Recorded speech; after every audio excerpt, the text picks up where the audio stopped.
Welcome into Steelers Talk by Chat Sports. I'm your host, Megan Payton, and this video is presented by BetQl. BetQl gives the best bet recommendations. We're going to tell you all about it, but go to chatsports.com/SteelersQL. You're going to get 25% off of all of their subscription offerings if you use the code ChatSteelers. But for now, let's talk about what was a really just overall ugly loss for the Pittsburgh Steelers.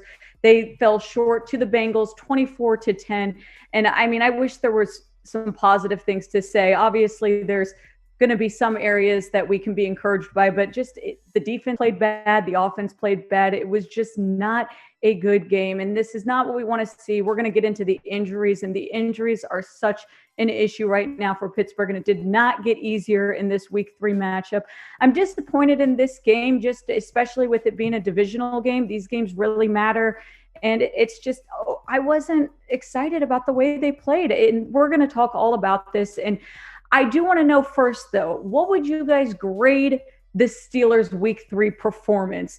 Grade it on a scale of A to F. If you think it was perfect, which I'm guessing none of you think it was perfect, you'd give it an A. And if you think that it was just all right, terrible, everything needs to change, go with an F. I wish I could grade it a little bit higher, but to me, this is like a C-, maybe D. And I know that there's a lot of injuries that the Steelers are dealing with. And honestly, we can be really upset about what happened with Juju Smith-Schuster. He left the game during the third quarter with a rib injury. He was out. He did not return for the rest of the game. During the time he did play, he had 3 catches for 25 yards before he exited. But I'm just really hoping this isn't going to be a big deal, because if the Steelers are out of their top receiver, along with the many other injuries that have been occurring in Pittsburgh, this is just going to be a problem. And it didn't get easier with Juju being out. We also have a ton of the O-line guys struggling, and we've talked about how many issues they've had. Well, then we've got Chukwuma Okorafor. He left the game with a concussion. Mike Tomlin did confirm that he's going through concussion protocol as we speak. And this is a guy that I know that a lot of people have kind of complained about, saying bench him anyway, but you just don't want to keep losing depth in the O-line group, an area that is so thin right now. We cannot have any more injuries, and we did. Kendrick Green at center, he went out with a knee injury, so we don't know his status. Hopefully he's okay. And we can talk all the crap we want to about this O-line and say, hey, things need to improve and things need to change, but injuries aren't the answer. We don't have enough guys at depth. Maybe Mike Tomlin's now going to consider bringing some people in, but in his press conference today, he still says he's optimistic about these guys in the O-line. So I don't see a ton of change happening anytime soon. I hope so. And it's unfortunate. These injuries that we're now seeing on offense, they already had a lot of problems on defense with injuries, and now we can't even make up for it on the offensive side of the ball. So there's a lot of injury problems going on in Pittsburgh. So I don't know if you guys feel confident enough right now to bet on the Steelers, but there's a ton of bets to be confident in and feel good about. And that's what I want to talk to you guys about with BetQL. They provide the best bet recommendations on all bets, player props, spreads, over-unders, you name it, all sports. So if you are going to bet at all this season, use BetQL. Go to chatsports.com/SteelersQL. You've got to use the promo code ChatSteelers. You're going to get 25% off of all of their subscription offerings. Guys, this is a great deal. You want to know what you're betting. They have the best bet algorithms. They know what they're talking about. I highly encourage you guys to go check out this link. And so we talked about Juju being out, and so we had to see, obviously, some guys step up, their number 2 guy being Chase Claypool, who, yes, did he struggle a little bit in this game? Absolutely. He had a few important drops, and you can't have that out of a guy like Chase Claypool. You don't expect him to just drop some of those easy passes. But I will say he got banged up a lot during this game. I'm going to be monitoring him because we might hear later on this week that he's dealing with an injury and he's going to be limited in practice. We don't know, obviously, yet. But I do feel encouraged by this wide receiver group as a whole. I think that Chase Claypool, yes, he did struggle a little bit, but he had a 29-yard reception that was encouraging. So we can't put the blame so much on the receiver group, in my opinion. Another guy that we saw a lot of today was RayRay McCloud, who typically is just kind of on that return, like he's on special teams, more used as a return guy. But with Juju being out, with Diontae also being out, they had to have him step up. And I think that he did okay. I think that, he had a great 24-yard reception, I think is what it was. He did fumble, and that's not good. And you kind of expect it out of a newer guy like this who just hasn't had as much experience, but they did recover the ball. So we won't put too much blame on RayRay. But I do think that there was, again, a lot of drops that he had.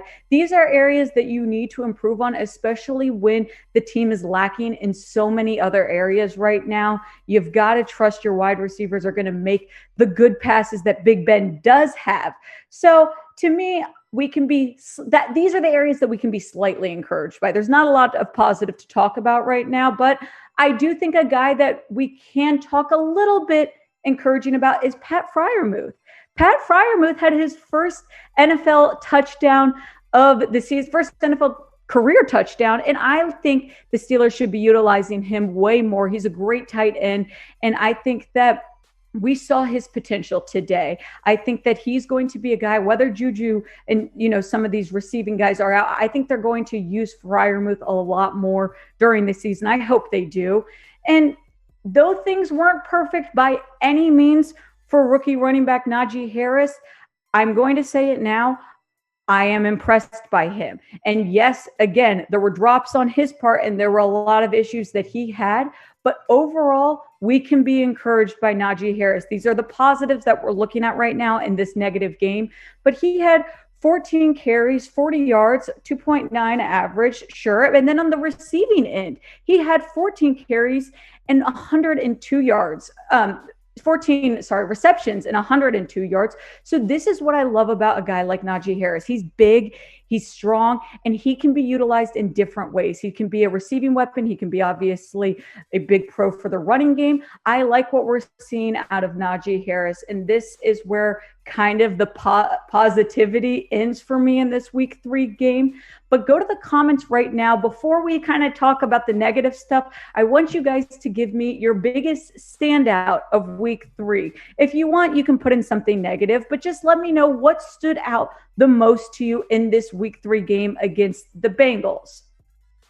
Now we've got to talk about it, just the issues that happened with Big Ben. We talked about last week. If he is not protected, he's just going to keep getting hurt, and he is getting hurt. You saw him there today. He was already coming in with that left pec injury. His elbow was getting knocked out, the same elbow that he had to get surgery on back in 2019. So this is not ideal. We've got to see better protection on the O-line to cover Big Ben, but also we need to see improvement by Big Ben. He had 2 interceptions today, and the second interception to me was just, I don't know what happened there. He literally threw the ball right into Logan Wilson's hand. So I don't know if he just didn't see him, what happened there, but Big Ben needs to improve. But that O-line has a lot of issues, and there is still a ton of issues to determine with the O-line. There were so many penalty calls on them.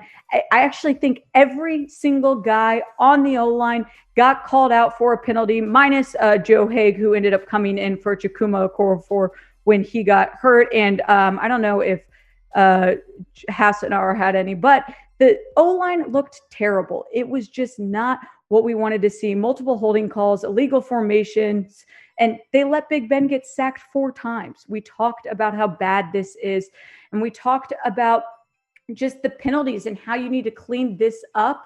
Though I will say there is one penalty that I have a problem with. Would it have changed the game? No. But the roughing the passer call on Ingram was just another BS call to me. I don't understand this soft play. He didn't even grab him. I mean, they're talking like, oh, well, he was coming through by the chest. This was a clean hit to me. But I don't know if you guys think that it was a roughing the passer call. To me, this was terrible. The Bengals ended up scoring after this call. So things like that, sure. Would it have changed the outcome of the game? Probably not. But does it create more momentum for the Bengals, lead them to score, and then now the Steelers are falling more behind? I think it's a problem. Let me know, though. Maybe you guys saw something I didn't. Go to the comments and tell me, do you agree with the roughing the passer call that was called on Melvin Ingram? Go to the comments right now. Type Y for yes or type N for no. And guys, we want to keep giving you Steelers videos all season long, and hopefully some more positive videos as the team gets healthier and they start winning hopefully some more games. But subscribe to this channel right now so we can give you guys free content all season long. And we talk about just some areas of weakness for this Steelers defense. And I think a big area was they didn't have enough pressure on Joe Burrow. We said that going in.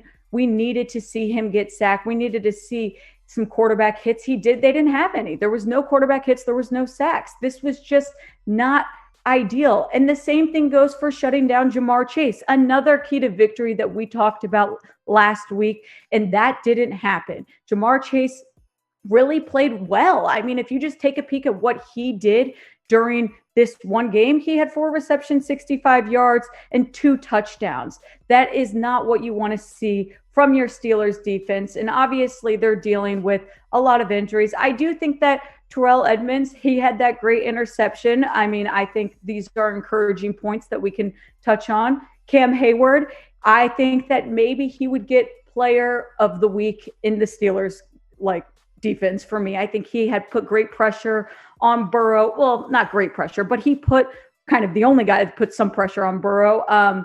He's playing just dominant football. So I like what we're seeing out of Hayward. And Minkah Fitzpatrick, I think that he could have had a better game. I think our expectations for him are higher. So when he doesn't have an overall dominant game, we're a little bit disappointed. But really, the big thing is going to be injuries. That's what we're going to talk about all this week. We're going to have more updates as the week goes on. But as we were saying, if you are going to be betting at all this season, go check out this amazing deal that BetQl is doing with BetMGM.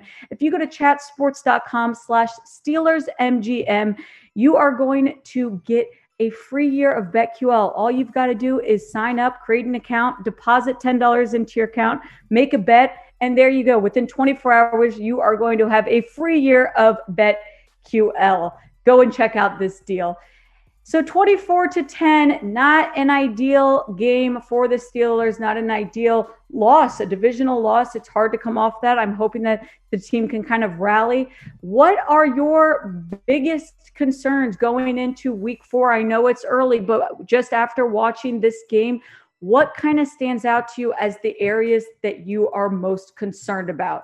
Go to the comments right now. Let me know what you're most concerned about heading into week 4.